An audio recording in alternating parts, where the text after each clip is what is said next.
Thank you, Madam Chair, and thank you for holding this important hearing to examine the near-term outlook for energy markets. And I thank the witnesses for joining us here today on a very important and timely discussion ahead of a potential floor debate on bipartisan energy bill. Energy markets have been changing rapidly in the last year, and I'm sure we're going to hear a lot about that. But I want to emphasize a few things. Utility-scale wind capacity has grown by 67%. From less than 9 gigawatts to nearly 70 gigawatts in the last 10 years. In part, the success is enabled by an all-time low reduction in the cost of wind power. The rates for wind purchase power agreements have fallen 7 cents a kilowatt hour in 2009 to 2 cents a kilowatt hour recently. That's a 71% drop. These trends are prevalent all across the United States. Utility-scale wind power is developed across 39 states, and in 9 states, wind exceeds 10% of the total in-state electricity generation.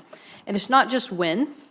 Solar photovoltaic technology has rapidly emerged as a mainstream technology over the last few years. Utility-scale PV solar has grown to more than 10 gigawatts in 2015, and distributed PV systems installed on customers and business rooftops have seen the same level of growth. Now there are more than 80,000 distributed PV systems installed. This is possible because of dramatic decline in the price of PV systems, down 59% over the last 6 years.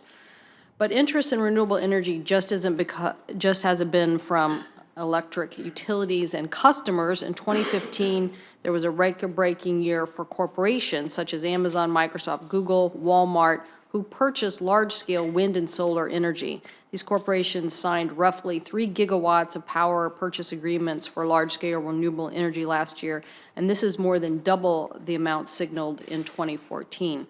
So these trends have also been benefiting in my home state. Washington's wind industry is 7th in the nation for installed wind capacity and ranks 15th in the country for solar power. I'm sure some think that people just quite can't understand, but it's true.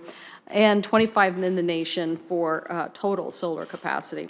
So recent policy changes will accelerate these trends, creating more jobs, reducing carbon pollution, and saving consumers money. Why the sudden drop in cost? In part because of policy. In 2015, the addition of new policies that will build upon the success of previous support for renewable energy. For instance, August 2015, the EPA signed the Clean Power Plan rule, which will reduce carbon pollution from power plants and drive a more aggressive transition to renewable energy.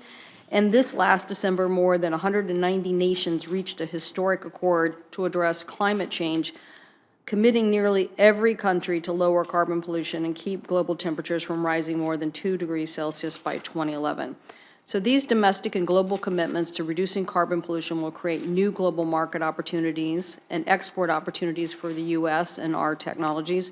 In fact, the International Energy Agency estimates that $4 trillion in renewable energy investments and about $8 trillion in energy efficiency investment will be made across the world in the next 15 years. Lastly, as the end of the last year, the omnibus spending bill obviously included long-term extensions for clean energy tax credits, and that also will be sending a signal. According to Bloomberg New Energy Finance, as I'm sure we will hear shortly, it's estimated that this will result in 76% more wind energy and 44% more solar energy if these policies had not been extended. So all of these policies continue to accelerate the trends of clean energy development, reducing carbon pollution, and saving consumers money and creating jobs. And I will say that this is a big factor for us to consider here. There are job creation activities going on here. A report from the Solar Foundation found that U.S. solar industry employed more than 200,000 Americans in 2015, with a 20% growth in the solar industry employment. For perspective, the solar industry grew 12 times faster than the national employment growth rate during the same time period, and the solar workforce is now larger than the more well-established fossil fuel generation sector, such as oil and gas extraction industries. The U.S. wind industry has had similar job growth trends, supporting over 70,000 well-paying jobs. But it's also important here to talk about the consumer in this equation. Renewable energy policies not only create jobs, but they help save money for consumers and provide consumers with more choices In a new study by the National Renewable Energy Laboratory and Lawrence Berkeley National Laboratory, renewable portfolio standards help to lower prices, save consumers up to $1.2 billion from lower electricity and $3.7 billion from reduced natural gas prices.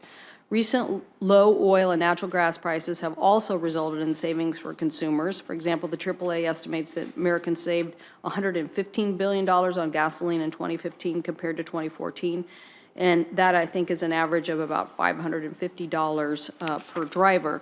So, however, these fossil fuel commodities are still susceptible to price swings. I'm sure we're going to hear about that today. Less than 2 years ago, the oil prices were over $100 a barrel, and EIA's short-term energy outlook states that, quote, oil prices could continue to experience periods of heightened volatility, end quote.